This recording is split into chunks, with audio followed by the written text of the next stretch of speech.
도대체가 왜 김민석 총리를 수사하는 겁니까? 주식 얘기 그만하고 김민석 얘기 좀 해주세요. 계속 지금 국민들이 걱정을 하면서 엄청난 민원이 지금 쏟아지고 있는 거거든요. 자, 이게 갑자기 무슨 소리인지 정계현 대표님 무슨 말입니까 이게? 자, 일단 검찰이 도발했죠. 도발의 목적이 있겠죠. 뭐냐? 우리도 더 이상 물러서지 않고 할 건 하겠다는 것인데, 통상적으로 고발이 들어옵니다. 서울시의원 이종배 의원이라고 유명한 분이지 않습니까? 네. 그런데 이렇게 전격적으로 배당을 해서 수사를 시킨 전례가 있느냐? 인사청문회를 앞두고. 자, 그러면 누군가 다른 사람과 비교할 거 없이 검찰이 뭔가 의도를 가지고 하고 있다. 심우정 검찰총장이 자, 김민석 우리가 정면 겨냥해서 이 사람 범죄 사실 찾아내겠다. 어떤 생각이 듭니까? 제2의 조국 사태 올 수 있는 거 아니냐? 먼지털이식. 정권이 바뀌었는데 검찰은 바뀌지 않았다. 왜 지금 박세현 특수본부장이 뭔가 지금 김용현에 대한 추가기소, 윤석열 재구속 같은 것이 어느 순간에 딱 중단이 되어 있습니다. 심우정도 지금 사퇴를 하지 않고 그대로 버티고 있어요. 마지막 저항을 하는 그 신호탄이 국힘에서 어떤 식으로든 이 사람 끌어내리겠다라고 하니까 검찰이 화답하듯이 배당을 했습니다. 배당한다고 바로 수사가 되는 게 아니지 않습니까? 그러니까요. 그러면 지금 김민석을 낙마시키는 정치적 목적을 가지고 국힘은 국힘대로, 검찰은 검찰대로 뭔가 합작해서 저항을 하고 있다, 도발하고 있다, 판을 뒤집으려고 하고 있다라는 생각으로 일단 사퇴를 주셔야 한다고 저는 봅니다. 그렇습니다. 이게 지금 얼마나 사건이 근데 웃기냐면은 네. 이종배 이 사람 맨날 고소고발하는 사람인데, 근데 고발 내용이 이래요. 뇌물수수죄, 그 다음에 조세포탈죄, 정치자금법 위반, 이 세 개로 고소를 했는데 이렇게 글자만 딱 나오면 타이틀만 딱 뽑기 좋잖아요. 그런 사람들이 뭐가 문제가 있나 봐. 그리고 지금 뉴스들 보면은 벌써 타이틀을 제2의 조국 이따위로 타이틀 다는 언론들이 벌써 나와요. 블로그 작업을 얼마나 열심히 하는지 모르겠지만 블로그에도 20대 애들의 어투로, 되게 젊은 사람들 무슨 맛집 소개하는 그런 어투로 김민석 총리 문제 정리, 재산 논란 정리, 이런 글들이 엄청 쏟아지고 있습니다. 근데 이 고발 내용 제가 말씀드리면 얼마나 웃기냐면은 이거야, 간단해요. 자, 세비를 5년 동안 5억 정도를 받았는데 쓴 거는 한 13억 되더라. 네. 번 돈보다 쓴 돈이 8억이나 많네? 어떻게 그럴 수가 있지? 그러면 8억을 뇌물 받았나 봐. 가능성이 전제가 있어. 그겁니다. 전제가. 뇌물을 받았을 가능성이 있어. 그러면 뇌물수수죄네? 그 다음에 불법적으로 정치자금을 받았을 수도 있겠네? 그럼 정치자금법 위반이네요. 가능성을 얘기해요, 이종구 의원은. 그럴 수도 있겠다. 그랬더니 검찰이 수사팀 배당했다? 수사 착수했다? 제2의 조국? 이거는 프레임 만드는 거잖아요, 누가 봐도. 그러니까 근데 노림수는 다양한 게 있겠지만 이것도 있는 것 같아요. 법사위원장이나 여러 가지 지금 자리를 가지고 힘싸움하고 있잖아요, 여야가. 그렇죠. 그러니까 국민의힘이 이거 가지고 협박하는 것 같아요. 이런 식으로 우리가 막 계속 퍼부어서 초기에 완전히 너희들 다리를 부러뜨려 버릴 건 기세를 보여주다가 우리가 원하는 걸 좀 주면 우리가 그냥 자제할게. 이런 식으로 생각하고 있는 거 아닌가, 이런 의심이 듭니다, 저는. 근데 진짜 좀 약간 도를 넘어섰다고 생각하는 게 주진우 의원 같은 경우도 지금 인사청문회에서 가장 열심히 하고 있는 사람 중에 한 명인데, 자신을 법무부 장관으로 추천한다고 김민석 국무총리 후보자가 얘기를 하니까 조국 전 대표, 그리고 이화영 전 부지사, 김용 전 민주연구원 부원장에 대한 사면 불가라는 내 소신을 네가 지켜주겠다고 약속을 하면 그러면 법무부 장관직을 수락해줄게. 이런 얘기를 지금 했다고 하고요. 매일신문이라고 이제 대구의 그 유명한 보수적인 언론사 있지 않습니까? 거기에서도 뉴 어쩌고 저쩌고 하는 그런 프로그램이 있나 봐요. 유튜브를 하면서 내가 조국을 낙마시켰어.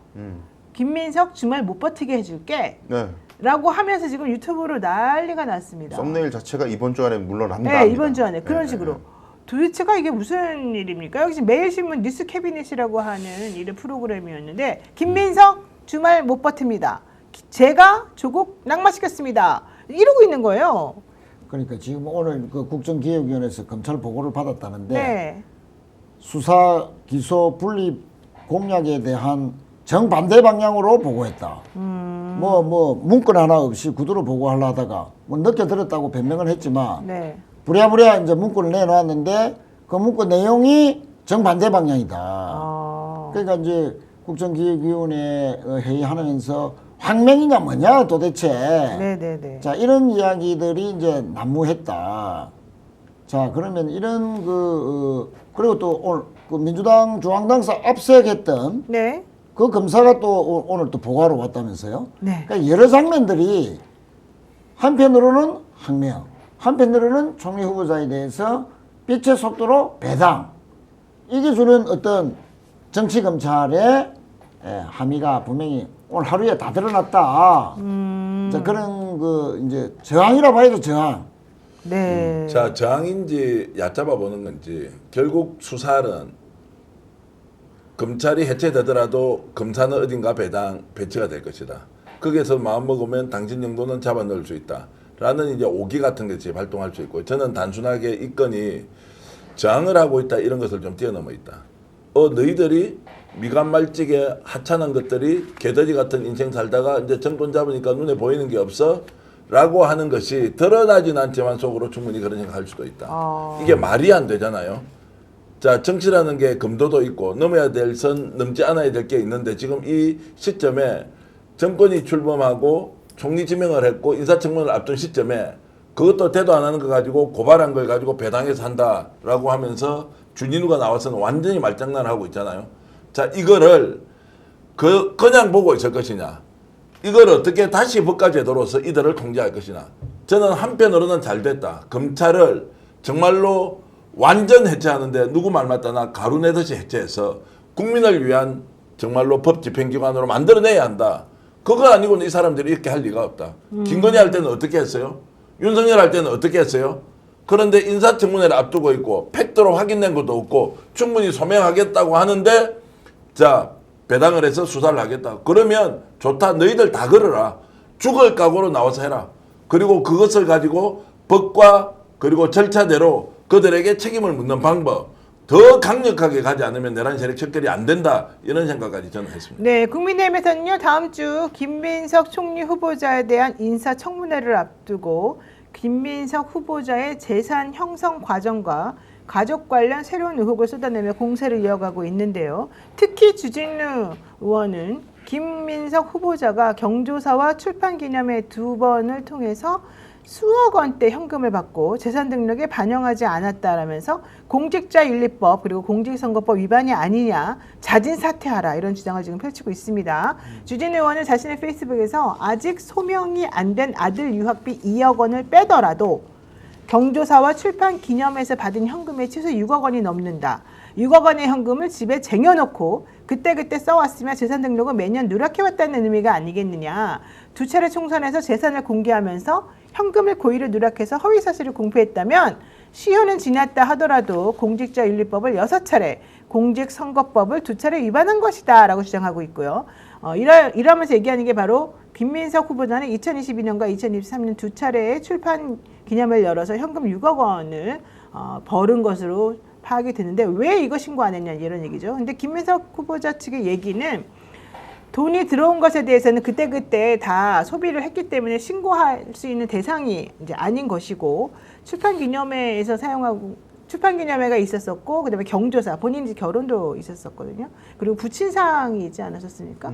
이제 이런 여러 가지 것들이 있었기 때문에 현금이 들어왔던 것은 사실이지만 이미 그것은 신고할 수 있는 기간 이전에 다 소비가 되었던 것이다. 그리고 아들 유학비는 내가 아니라 전처가 돈을 다 댄 것이고 나는 그 부분과 관련해서는 무관하다라고 지금 주장을 하고 있습니다. 책 정가의 10%인 건당 1,800원의 인세를 받았다 하더라도 내가 받은 것은 출판기념회 출판을 통해서 벌어들인 538권에 대한 인세밖에 없다. 출판기념회를 할 때마다 3억 원 안팎의 눈만 현금이 들어온다라는 것은 사실은 좀 말이 안 된다, 이런 얘기인 것이고요. 실질적으로 국민의힘에서도 계속 이런 부분을 가지고 지금 공격을 계속 하고 있습니다. 왜냐하면 출판기념회에 보니까 이건 주진우 의원 주장입니다. 2번에 걸쳐서 6억 원이 거쳤을 것으로 보이는데 왜 김민석 후보자는 2021년과 2023년에 기타 소득으로 97만 원만 신고했느냐, 이거 자체가 지금 잘못 아니냐, 이런 얘기를 지금 하고 있는 건데, 그러니까 사람들이 이렇게 얘기해요. 아니, 김민석 후보자 국무총리 되고 나중에 대선 후보로 나올 것 같으니까 또 대선 후보 죽이기를 시작하는 거냐. 지난번에 민주당의 대선 후보자를 거론되던 사람들이 줄줄이 어떠한 정말 끔찍한 경험을 많이 하게 된 적이 있었지 않습니까? 그거를 지금 니네가 일부러 그렇게 하는 거 아니냐 뭐 이런 얘기까지 지금 나오고 있어요. 그러니까 이거를 저희가 속상하고 화나는 마음을 잠시 접어두고 이렇게 대응하면 좋겠어요. 네. 민주당에서도 그렇고 시민사회에서도 그렇고 지금 이 문제 제기가 뭐 대단한 제보를 받고 시작한 문제 제기가 아니에요. 그렇죠. 그냥 총리 후보자 됐대. 그래서 한번 보자 서류들, 페이퍼들 보고 재산 신고한 거 쭉 서치해서 소득하고 지출하고 안 맞을 것 같네. 뭐 애는 유명한 대학 간다면서. 그럼 유학비가 얼마야? 이거 뭐 번 돈보다 쓴 돈이 훨씬 많구만. 그냥 이 정도 스토리에서 여기까지 만들어낸 거예요. 아, 그러니까 우리는 이렇게 돼야 된다고. 자, 그거는 김민석 후보자가 청문회에 와서 소명하면 되는 거예요. 조사 뭐 착수하면 뭐합니까? 해명하면 되는 거예요. 근데 우리가 해야 될 일은 좋다 그러면 이 잣대로 국민의힘 의원 전체 싹 다 털어보자 이거예요. 네. 전부 다 재산 형성 과정 다 조사해서 번 돈보다 지출이 많다. 혹은 자녀한테 주진우 대표적이죠. 네. 자녀 명의의 재산이 많다. 다 조세 포탈, 다 불법 증여. 똑같은 장애로 다 털자고요. 시민단체 놈입니까? 같이 하면 돼요. 네. 싹 다 페이퍼 아까 얘기하잖아요. 김민석 총리의 총리 후보자의 페이퍼만 가지고 여기까지 왔다니까요. 종이 다 공개돼 있어요. 그거 가지고 다 털면 됩니다. 게다가 지금 김인석 후보자 인사청문회에서 중요한 게 또 증인 채택 아니겠습니까? 증인 채택을 가지고도 지금 난리가 났습니다. 증인하고 참고인 채택 관련해서 여야 간 이견이 좁혀지지 않았기 때문인데요. 인사청문회법에 따르면 청문회 개최 5일 전까지 증인과 참고인에게 출석 요구서가 송달이 되어야 되는 것이고, 따라서 여야는 김 후보자 인사청문회 첫날인 24일에서 닷새 전인 19일 날 원래는 어제잖아요. 예, 합의를 다 했었어야 되는데요. 실제적으로 지금 합의가 안 돼가지고 지금 증인 채택도 무산이 될 위기에 처해 있는데, 오히려 국민의힘에서는 그 예전 부인, 정말로 당신이 애 학비를 다 대고 지금 2억 원이 넘는다는 그 비용을 다 댔다 그러면 네가 나와가지고 서명해라. 네가 증인으로 나와라. 지금 이런 얘기를 지금 하고 막 있어요. 오늘 방송 어떠셨습니까? 마음에 들었다면 구독, 좋아요로 스픽스를 응원해 주십시오. 여러분들의 구독, 좋아요는 가장 큰 힘이 됩니다. 스픽스 구독, 좋아요.